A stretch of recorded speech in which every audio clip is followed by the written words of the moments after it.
మీరు జనం అనుకుంటున్నారు వీళ్ళు ముగ్గురు ఒకటానికి, వీళ్ళు ముగ్గురు ఒకటైతే ఆంధ్రప్రదేశ్ బాగుపడేది. రాజధాని మోడీ ఒకటైతేనే ఆంధ్రప్రదేశ్ బాగుపడేది. జనం అనుకున్నారు మోడీ ఎందుకు వచ్చారు అన్నారు. మోడీ వస్తేనే మన ఆంధ్రప్రదేశ్ డెవలప్ అయింది. జగన్ గారు 50 రూపాయలు 300 మోడీ అందరూ ముగ్గురు కలిస్తే ఆంధ్రప్రదేశ్ సత్యశామయ్యేది. జై తెలుగుదేశం, జై ఎక్కడి నుంచి వచ్చావు? మాది ప్రకాశం జిల్లా తిప్రాంతక మండలం పాతం గ్రామం నుంచి వచ్చినాం సార్ నేను. మరి ఈ ప్రజాకాలం సభకి అంత దూరం నుంచి వచ్చావు, ఏంటి నమ్మకం నీకు ఈ పార్టీల మీద? ఈ పార్టీగా మన పవన్ కళ్యాణ్ కానీ మన టీడీపీ చంద్రబాబు నాయుడు కానీ ఈ రెండు కలిస్తేనే మనకు న్యాయం జరిగిద్దనే పోరాటంతో వాళ్ళు ఇద్దరు ఓటైనారు కాబట్టి మనం అంత నుంచి ఇక్కడ దాకా వచ్చి మనం కూడా పోరాటం చేద్దాము. వ్యతిరేకాన్ని ఏంటంటే అవతల పక్క బాగలేదు కాబట్టి దాన్ని పడగొట్టాలి అనే కసితోటి అభిమానంతో వచ్చినాం సార్. మాకు డబ్బులు ఇచ్చిన వాళ్ళు కాదు, ఇంకోటి కాదు, ఏం లేదు. మా సొంత డబ్బులతోటి మేము వచ్చాం. వాళ్ళలాగా 200 500 డబ్బులు ఇచ్చి క్వార్టర్ మంది ఇచ్చి పలావు పెట్టి మళ్ళీ అతనేమంటాడంటే జగన్మోహన్ రెడ్డి అందరికి నేను న్యాయం చేసినాను, డబ్బులు వేసినాను. ఆడమో ప్రభుత్వం నుంచో 8 లక్షల కోట్లు తెచ్చిండు. ఏడిచ్చింది జనాలకు 4 లక్షల కోట్లు, 4 లక్షల కోట్లు ఆయన దాచిపెట్టుకొని ఆస్తులు పంచుకొని దుబాయి అమెరికా బెంగళూరు మొత్తం పెట్టుకొని మనల్ని లేదో నేను చేసిన వాలంటీర్లనేమో నేను పెట్టినాయా మీ అందరినీ 5,000 ఎత్తున్నా మీరు మటుకు అందరూ చెప్పి మన పార్టీగా మనమే ఓట్లు వేపియండి అంటే ఏంది అది వ్యతిరేకం. కాబట్టి అంతకుముందేమో చంద్రబాబు నాయుడు కేజీ బంగారం ఎత్తాననే మాట అని ఇతను ఎంత అబద్ధం చెప్పి చేసిండు. ఈయన కూడా కేజీ బంగారం ఎత్తుండట ఇప్పుడు మళ్ళీ మనందరికీ. అదొకటి నేను ఓట్లు మళ్ళీ అడగాలంటే మద్యపానం నిషేధము చేస్తాను, నేను అది చేసినాకనే మిమ్మల్ని ఓట్లు అడుగుతాను, మీ జనంలోకి వస్తానండు. ఏంది ఆయన చేసింది ఏముంది?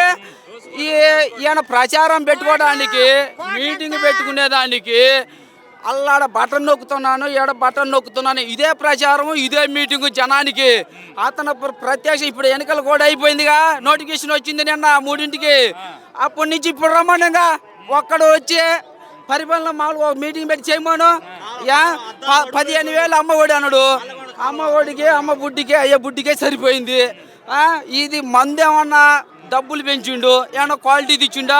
స్పిరిట్ మందు రంగు కలిపిండు, రంగు కలిపి స్పిరిట్ మందు ఇచ్చి జనాన్ని సాగే అందరు మొగులు తెచ్చినాక నేను బాప్టిజం తీసుకుని అందరిని చర్చికి పోవాలని ఎట్లా పెట్టుకొని ఎట్లా చేస్తున్నాడు జగన్మోహన్ రెడ్డి.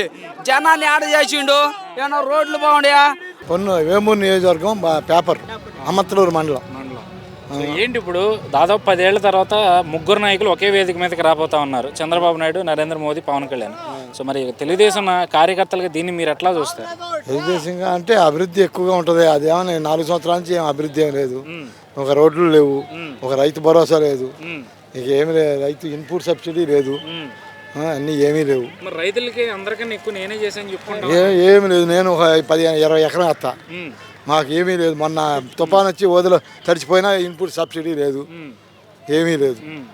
మరి ఎందుకు చెప్పుకుంటున్నాడు అంటారు ఇవన్నీ ఏదో బట్టలు నొక్కాను అంటున్నాడు. మొన్న నేను నొక్కింది ఒకటి రాలేదు.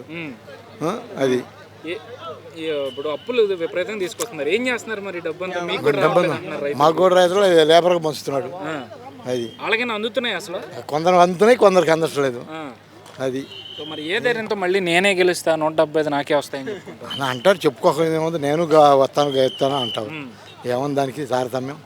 ఈసారి వచ్చేది వచ్చాను చంద్రబాబు నాయుడు వస్తే రోడ్లు బాగుపడతాయి, మరి అన్నీ బాగుంటాయి. రాజధాని గురించి మీ అభిప్రాయం? రాజధాని మాకు దగ్గరేనండి. మా రాజధాని అమరావతి అన్ని సెంటర్ది, సెంటర్లో అన్నీ పెట్టాడు. మరి అదేమన్నా నాశనం చేశాడు. ఏం ఒక్క పనులు లేదు, అంత పిచ్చోట్లోనే. అది సో మరి ఎలక్షన్ కూడా వచ్చేసింది, ఇక్కడ నుంచి ఎట్లా ఉంటుంది అంటారు పరిస్థితి? ఇక్కడ నుంచి ఆడిదేమో సాగదే కాయ, ఇంకేముంది?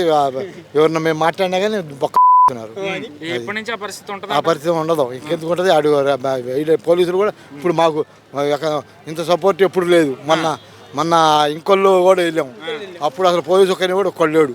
ఇప్పుడు ఏమో అడుగడుక్కున్నారు. మరి ఏం చెప్పు?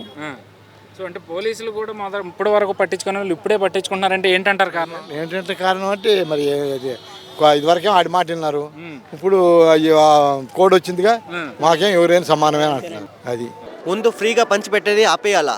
అభివృద్ధి జరగాలంటే ఫస్ట్ మనం అందరూ ఒక మంచి పార్టీని తీస్తూనే వచ్చింది, మన మంచి జనాలకి మంచి జరిగిద్ది. ఏదైనా ఫ్రీ ఫస్ట్ ఆపేయాలా, అప్పుడే మనిషి పనికి వస్తాడు. రోడ్కి ఎవరికైనా ఫ్రీగా అన్నం పెట్టడం, ఫ్రీగా లిక్విడ్ ఇవ్వటం, ఫ్రీగా వాష్లు ఇవ్వటం, పంచిపెట్టడం ఆపితేనే మంచిది. లేకపోతే ఈ రాష్ట్రానికి మొత్తం కూలిపోయిద్ది. కానీ ప్రజలు ఆ ఫ్రీ పథకాలు లేకపోతే ఓట్లేసే పరిస్థితి కనిపించట్లేదు కదా మరి. లేదు సార్, ఫస్ట్ మనం ఫ్రీ చేయాలంటే ఎడ్యుకేషన్ ఫ్రీ చేయాలా, తర్వాత మనం హాస్పిటలైజేషన్ ఫ్రీ చేయాలా. అది రెండు చేస్తే చాలా రాష్ట్రానికి మంచిది. కానీ అది ఎవరు ఆలోచించట్లా, ఏ స్టేట్లో కూడా లేదు. ముందు ఎడ్యుకేషను, ఇది హాస్పిటలైజేషన్ ఫ్రీ చేయాలా, అది చేస్తే చాలా మంచిది నా లెక్కలో. సో ఇప్పుడు ఈ మూడు పార్టీల కలయికను ఎట్లా చూడాలి, అలయన్స్ని ఎట్లా చూడాలంటారు? నేను అనుకుంటాను మోదీ గారు వస్తే ఈ చాలా డెవలప్మెంట్ జరిగిద్ది. మా లెక్కలో మా యూత్లో ఉంది కాన్సెప్ట్ అనుకుందాం. మోదీ గారు ఏదైనా చేసేది వర్క్ వాళ్ళ టెక్నాలజీ ఆలోచన గురించి వర్క్ చేస్తున్నారు. ఇప్పుడు వందే భారత్ ఉంది, అది కూడా స్పీడ్లో పెంచారు. ఎందుకు అది ఒక టైం స్పీడ్ పెరిగితే అన్ని డెవలప్మెంట్ జరిగిద్ది. ఏదైనా డెవలప్మెంట్ గురించి వర్క్ చేస్తున్నారు. సోలార్ ఎనర్జీ గురించి ఆలోచిస్తున్నారు మోదీ గారు. టెక్నాలజీ ఇవాళ నిన్న బుల్లెట్ ట్రైన్స్ గురించి కూడా ఆలోచిస్తున్నారు. నిన్న కలకత్తాలో అండర్ వాటర్ మెట్రో కూడా కట్టారు. అంతా డెవలప్మెంట్ జరగాలంటే మెయిన్ కాన్సెప్ట్ ఉండాలా, ఫౌండేషన్ ఉంటేనే బాగా జరిగింది అంతా. అంటే మన రాష్ట్రానికి ఈసారి బీజేపీ ఎంతవరకు సపోర్ట్గా ఉంటుంది అనుకుంటున్నారు? మేము అనుకుంటే చాలా ఉండిద్ది ఈసారి. ఎందుకు పవన్ కళ్యాణ్ గారు కూడా ఉన్నారు ఈసారి మనతో, చంద్రబాబు నాయుడు కూడా ఉన్నారు. ముగ్గురు పార్టీ ఉంటే చాలా ఇంకో అభివృద్ధి కంపల్సరీ జరిగిద్ది, లేకుండా ఉండదు. Thank you. సో తమ్ముడు ఎక్కడి నుంచి? మాది అద్దంకి నియోజకవర్గం నుంచి. నేను బేల్దారి మేస్తున్నాను. సో ఏంటి మీ పనుల పరిస్థితి ఏంటి? మా పనుల పరిస్థితి ఏంటంటే గత ప్రభుత్వంలో మాకు ఎక్కడ చూసినా పనులు ఉండేవి. ఎందుకంటే ఇసుక ఎక్కడైనా దొరికేది. ఇప్పుడు అలాంటి పరిస్థితి లేదు. ఎందుకంటే జగన్మోహన్ రెడ్డి వచ్చి ఇసుకనే ఏదో బంగారు రూపంలో అమ్ముతున్నాడు. అది కొనాలంటే ఇల్లు కట్టుకునే వాళ్ళు కూడా చాలా ఇబ్బందులు పాలవుతున్నారు. దానికి మేము బాగా ఇబ్బంది పడుతున్నాం బేల్దారి మేస్తుల్ని. ఎక్కడ పోయినా కానీ పని ఇవ్వట్లా. మెయిన్ కట్టుకోవాలన్నా కానీ బంగారం కొన్నట్టు అవుతుంది ఇసుక పరిస్థితి ఇవాళ రోజున. మరి మీ పనులు సాగాలి అన్నా, లేదంటే ఇసుక అందుబాటులోకి రావాలన్నా ఏంటి మరి ఈసారి మీరు చెప్తున్నట్టు మీ ప్రభుత్వం అధికారంలోకి వస్తుంది అనుకుంటున్నారా? 100కి 100% మా ప్రభుత్వం అధికారంలోకి వచ్చిందని మేము నమ్ముతున్నాం. అధికారంలోకి వస్తే మా కూలి రైతులకు అందరికీ మంచిగా పనులు దొరుకుతాయని మేము ఆశిస్తున్నాం. దాదాపు 7-8 ఏళ్ళ తర్వాత వీళ్ళ ముగ్గురు ఒకే స్టేజ్ మీద కలవబోతూ ఉన్నారు, ఒకే స్టేజ్ మీదకి రాబోతూ ఉన్నారు, మోదీ కానీ పవన్ కళ్యాణ్ కానీ చంద్రబాబు. సో ఒక యువకుడిగా నువ్వు దీన్ని ఎట్లా స్వాగతిస్తావు? దీన్ని మేము స్వాగతిస్తున్నాం. ఎందుకంటే ఆంధ్రప్రదేశ్ భవిష్యత్తు కోసం ముగ్గురు కలిసి ఉన్నారు. ఒక రాక్షసుడు రాష్ట్రాన్ని ఏ విధంగా అయితే నాశనం చేశాడో అదే రాష్ట్రాన్ని బాగుపడాలంటే ముగ్గురు కలిసి ఈ రాష్ట్రాన్ని బాగు చేయాలనే విధంగా ముగ్గురు కలిసి వస్తున్నారు. మనకి రాజధాని కూడా లేదు, 3 రాజధాని పేరు పెట్టాడు. ఒక్క చాట కూడా ఒక్క పని కూడా చేయలేదు ఇప్పటికీ. గతంలో ఉన్న చంద్రబాబు నాయుడు గారు ఒక్క పిలుపు మేరకు 33.5 ఎకరాలు ఇచ్చారు అమరావతి రైతులు. ఇప్పుడు 1 సెంటు భూమి ఇవ్వని పరిస్థితిలో ఉంది ఈ ప్రభుత్వం. సో మరి ఇప్పుడు పేదవాడికి పెత్తందారుడికి యుద్ధం అంటా ఉన్నాడు కదా ఈ ఎన్నికలు. ఎవరు పేదవాడు ఎవరు పెత్తందారుడు? జగన్మోహన్ రెడ్డి. పెత్తందారుడు అంటే ఇప్పుడు అన్ని ఇసుకతో పాటు ఉన్న వనరులు మొత్తం పోతున్నాయి మనకి. ఇప్పుడు అది పేదరికంలో ఉంది మన రాష్ట్రం. దాన్ని మన బంగారు భవిష్యత్తు కోసం రావాలంటే వీళ్ళు ముగ్గురు కలిసి రావాలా.